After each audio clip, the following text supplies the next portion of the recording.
सूजस आवाज राजस्थान हाजिर है लेकर चुनाव की विशेष खबरों की ताजा तरीन पेशकश। नमस्कार, आज के पॉडकास्ट में जसविंदर और अरिंदम के साथ मैं मेधा। जयपुर में आज सचिवालय में ESMS ऐप के बारे में ट्रेनिंग प्रोग्राम हुआ। इसमें भारत निर्वाचन आयोग के उपायुक्त अजय भादु और मुख्य निर्वाचन अधिकारी प्रवीण गुप्ता ने प्रवर्तन एजेंसियों के प्रतिनिधियों को इस ऐप के बारे में जानकारी दी। यह ऐप बरामदगी, जब्ती, प्रत्याशियों और राजनीतिक दलों के खर्च पर निगरानी रखने में बहुत कारगर है। इस ऐप के माध्यम से निरोधक दल और नोडल अधिकारी मौके पर ही बरामदगी पर कार्यवाही कर सकते हैं। सभी कार्यवाही पोर्टल पर अपडेट होगी। इससे पहले राज्य के मुख्य निर्वाचन अधिकारी प्रवीण गुप्ता ने कल जयपुर कलेक्ट्रेट सभागार में विधानसभा चुनाव की तैयारियों के संबंध में महत्वपूर्ण बैठक बुलाई। उन्होंने कहा कि जिले में आदर्श आचार संहिता की सख्ती से पालना सुनिश्चित की जाए, साथ ही निर्भीक, स्वतंत्र और निष्पक्षता से चुनाव की हर स्तर पर समुचित व्यवस्था की जाए। उन्होंने निर्देश दिए कि संवेदनशील मतदान केंद्रों पर सुरक्षा के चाक चौबंद इंतजाम किए जाए। CEO ने रिटर्निंग अधिकारियों को लगातार फील्ड विजिट करने, चुनाव संबंधी व्यवस्थाएं दुरुस्त रखने और आचार संहिता की प्रभावी पालना सहित कई जरूरी दिशा निर्देश दिए। उन्होंने ये भी कहा कि जिन मतदान केंद्रों पर पिछले चुनाव में मतदान प्रतिशत कम रहा हो, वहां स्वीप गतिविधियों का प्रभावी संचालन कर मतदाताओं को प्रेरित किया जाए। इस अवसर पर उन्होंने मतदान करने के लिए प्रेरित करने वाले व्यापार मंडल एसोसिएशन के कैरी बैग का भी विमोचन किया। और अब जानते हैं कि किन दस्तावेजों से मतदाता की पहचान की जाएगी।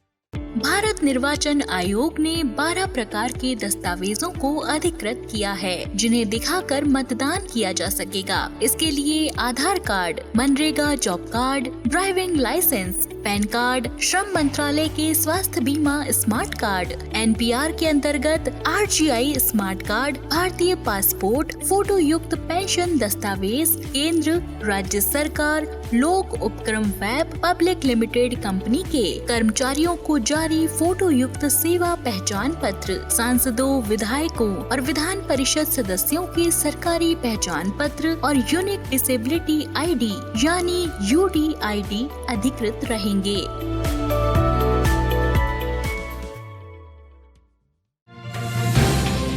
अब सुनिए चुनाव विशेष हलचल के साथ जिलों की खबरें। श्रीगंगानगर में राजनीतिक दलों और उम्मीदवारों के प्रचार के लिए प्रचार सामग्री और विभिन्न आइटमों की दरों का निर्धारण कर दिया गया है। जिला निर्वाचन अधिकारी अंशदीप ने बताया कि राजनीतिक दलों के प्रतिनिधियों से हुई बातचीत के बाद अभ्यर्थियों के प्रचार प्रसार, निर्वाचन कार्यालय, आम सभा और जुलूस वगैरह के कामों में प्रयुक्त होने वाली सामग्री की दरें तय कर दी गई हैं। बाड़मेर कलेक्टर अरुण कुमार पुरोहित ने जिला स्तरीय MCMC कमेटी की बैठक बुलाई। ये कमेटी प्रिंट और इलेक्ट्रॉनिक मीडिया, केबल और सोशल मीडिया नेटवर्क पर सभी प्रकार के विज्ञापन, समाचार, संदेश, चर्चा और साक्षात्कारों पर निगाह रखेगी। बांसवाड़ा के जिला निर्वाचन अधिकारी प्रकाश चंद शर्मा ने घाटोल विधानसभा क्षेत्र में चल रही चुनावी गतिविधियों की समीक्षा की। उन्होंने विभिन्न प्रकोष्ठों के प्रभारियों से संवाद कर उन्हें जरूरी दिशा निर्देश दिए।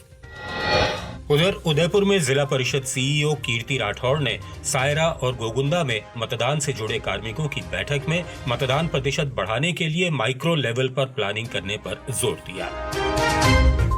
और अब स्वीप गतिविधियों से जुड़े कुछ समाचार।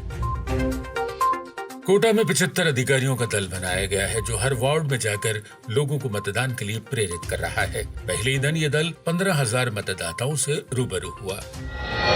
जोधपुर जिले के सरदारपुरा और लूणी में विद्यार्थियों के लिए पोस्टर प्रतियोगिता और मतदान शपथ जैसे आयोजन हुए। भोपालगढ़ में EVM का मॉडल बनाकर विद्यार्थियों को मतदान प्रक्रिया समझाई गई। आसोप गांव में भी स्कूली बच्चों को तो जागरूक किया ही गया, शिक्षकों को भी मतदान करने की शपथ दिलाई गई। उदयपुर में तीज के चौक और धान मंडी में गरबा कार्यक्रम हुआ। यहाँ पहुंचे लोगों को मतदान करने की शपथ दिलाई गई। थामला के हायर सेकेंडरी स्कूल में मानव श्रृंखला, मेहंदी, पोस्टर और निबंध प्रतियोगिता के साथ मुखौटों के माध्यम से मतदाताओं को जागरूक किया गया। सांचौर के गर्ल्स हायर सेकेंडरी स्कूल में छात्राओं ने गरबा नृत्य प्रस्तुत कर लोगों से 25 नवंबर को 100% मतदान करने की अपील की। तो ये था आज का सूजस पॉडकास्ट। 25 नवंबर को मतदान की अपील के साथ मिलते हैं फिर, तब तक के लिए नमस्कार।